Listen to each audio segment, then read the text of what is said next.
ওলকপি নিয়েছি দুটো,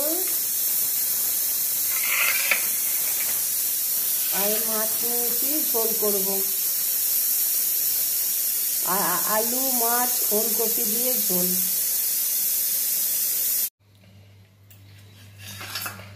সরষের তেল,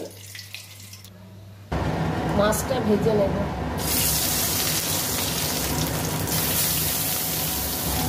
মাছ ভাজা হয়ে গেছে, ওলকপি সেদ্ধ করে রেখেছি, ওলকপি আর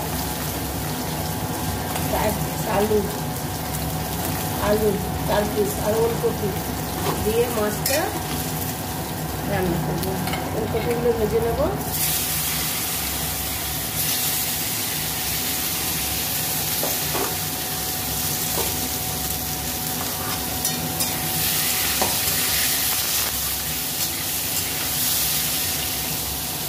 আলুগুলো ভাজা হয়ে গেছে, তুলে নেব। ওই তেলের মধ্যে আর অল্প তেল দিয়ে দেবো।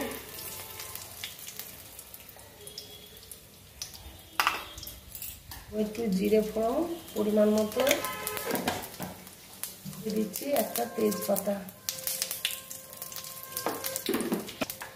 বড় টমেটো, আধখানা টমেটো,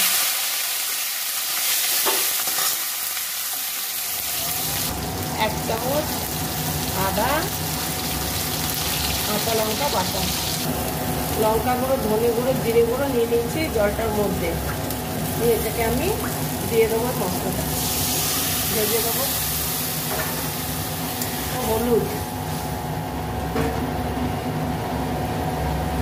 পরিমাণ মতো হলুদ, এর মধ্যে দিয়ে দেবো 1 চামচ চিনি, ছোট চামচে 1 চামচ চিনি। ভালো করে মশলাটা আমি কষে নেব। 1 চামচ লবণ। ঠিক আছে, এবার আমি ওলকপি আর এটা মাছটা দিয়ে দিলাম। পরিমাণ মতো ঝোল দিয়ে দিলাম,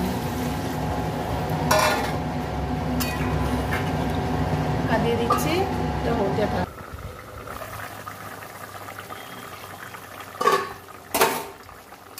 মাছের ঝোল রেডি। বন্ধুরা, ওলকপি আলু মাছ দিয়ে ঝোল রেসিপি ভালো লাগলে লাইক শেয়ার সাবস্ক্রাইব করে পাশে থাকবেন। গরম মশলা দিয়ে নামিয়ে নেব।